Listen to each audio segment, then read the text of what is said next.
बीते दिनों शिमला के बस स्टैंड में एक महिला की बस की चपेट में आने से मृत्यु हो गई थी, जिसके बाद एचआरटीसी प्रबंधन ने बस स्टैंड में कई वर्षों से रेहड़ी फड़ी का काम कर रहे तहबाजारियों पर पाबंदी लगा दी है, जिसके खिलाफ आज तहबाजारियों ने C2 के बैनर तले एचआरटीसी प्रबंधन के खिलाफ MD कार्यालय के बाहर जोरदार प्रदर्शन किया और तहबाजारियों को उजाड़ने के बजाय बसाने की मांग की है।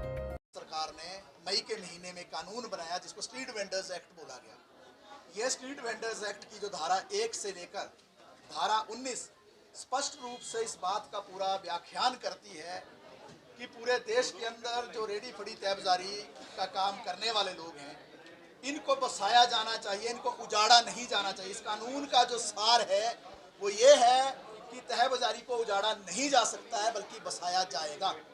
इस कानून के अंदर यहाँ तक कहा गया है कि तहबाजारी के संचालन के लिए टाउन वेंडिंग कमेटियां बनेंगी। जो आपको मालूम है पिछले साल चुनाव हुए शिमला के अंदर TVC के, जिसमें लोग चुनकर आए, और ये भी कहा गया कानून के अंदर कि कोई भी कार्यवाही जो तहबाजारी के संदर्भ में होनी है वो TVC ही कर सकती है, दूसरे को किसी को कोई अधिकार नहीं है। लेकिन हम क्या देखते हैं शिमला के अंदर कि जहाँ आज हम आए हैं MD HRTC के कार्यालय में, हम देखते हैं कि यहाँ पर लगातार जो है नियम की कानून की धज्जियां उड़ रही हैं।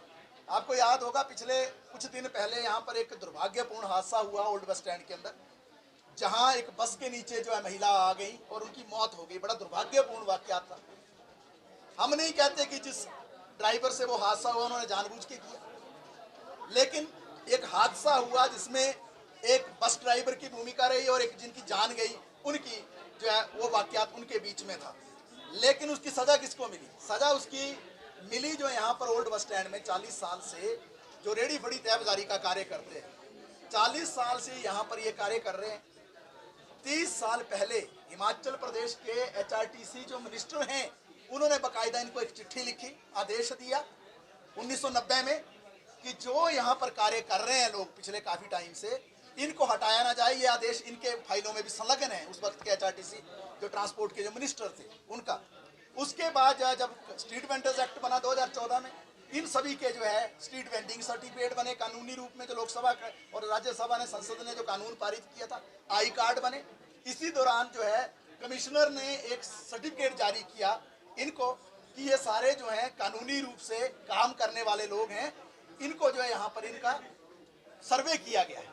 हम ये कहना चाहते हैं कि जो कानून है उसका गला घोटा जा रहा है। सुप्रीम कोर्ट के आदेश पर कानून बना, संसद ने कानून बनाया, कानून में साफ लिखा है कोई उजाड़ा नहीं जा सकता। धारा 2, 3, 4, 18, 19, 12, 8 ये धाराएं स्पष्ट रूप से कहती हैं किसी को उजाड़ा नहीं जाएगा। हम दूसरी तरफ क्या देख रहे हैं, IGMC के पास भी 1 लाख रुपए से ज्यादा सामान जो है तहबाजारी का जब्त करके बैठे हैं 15 दिन से। कानून की धारा 19 बोलती है, उसका B पार्ट, कि सामान जब्त नहीं किया जा सकता। अगर जब्त किया गया सामान 24 घंटे के अंदर वापस लौटाना है। 15 दिन से 1 लाख रुपए से ज्यादा सामान लेकर जब्त करके बैठे हैं, दे नहीं रहे हैं उसको वापस। ये क्या चल रहा है? हमारे देश का जब संविधान बना, धारा अनुच्छेद 19 जब उसमें सम्मिलित किया गया, आप सबको मालूम है अनुच्छेद 19 में केवल यूनियन बनाने का अधिकार नहीं है, केवल अभिव्यक्ति की स्वतंत्रता नहीं है, उसके अंदर यह भी लिखा गया है कि व्यवसाय करने का भी अधिकार है, यानी जिंदा रहने का भी अधिकार है। और अनुच्छेद 21 है संविधान का, उसमें जीने का अधिकार है।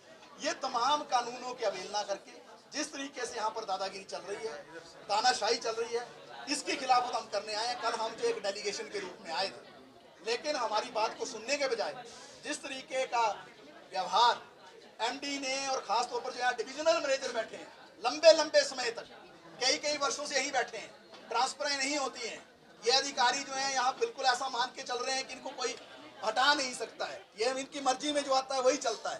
तो यहाँ जो कानून की धज्जियां उड़ रही है, जो रेडी फड़ी तहबाजारी को उजाड़ा जा रहा है, उसके खिलाफ जो है सांकेतिक प्रदर्शन करने आए हैं।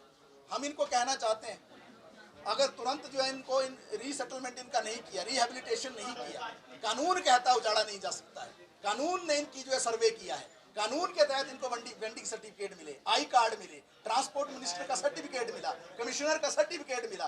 क्या ये सुप्रीम कोर्ट से ऊपर है? क्या यह देश की संसद के ऊपर है? क्या ये हिमाचल प्रदेश के ट्रांसपोर्ट मिनिस्टर से ऊपर है? क्या ये कमिश्नर जो पूरे शहर को चलाते हैं, जो मेयर के साथ इनकी एक अग्रणी भूमिका होती है, क्या उन कमिश्नर से ऊपर ये हो गए? तो हम इसके खिलाफ आज सांकेतिक प्रदर्शन करने आए हैं। अगर जो है न्याय नहीं मिलता है, वो जो आईजीएमसी में सामान जब्त किया अगर एक दिन के अंदर जो वापस नहीं मिलता है, और यहाँ पर जो उजाड़े गए ओल्ड बस स्टैंड से छोटा छोटा कारोबार करते हैं, गरीब लोग हैं, 40 साल से उसी पेशे में रह रहे हैं, एक जो बुजुर्ग हैं उनकी बहुत बीमारी के दौर से वो गुजर रहे हैं, परिवार का पूरा जो गुजर बसर है इसी धंधे से होता है, 1 महीने से बैठने नहीं दिया जा रहा है।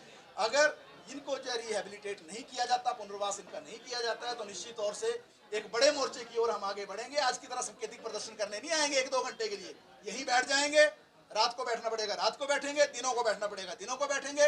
अगर निरंतर जो है 48 घंटे का 72 घंटे का महागिराव भी करना पड़ेगा, उससे भी हम घबराएंगे नहीं। शिमला से कैमरामैन युगमार्ग टीवी।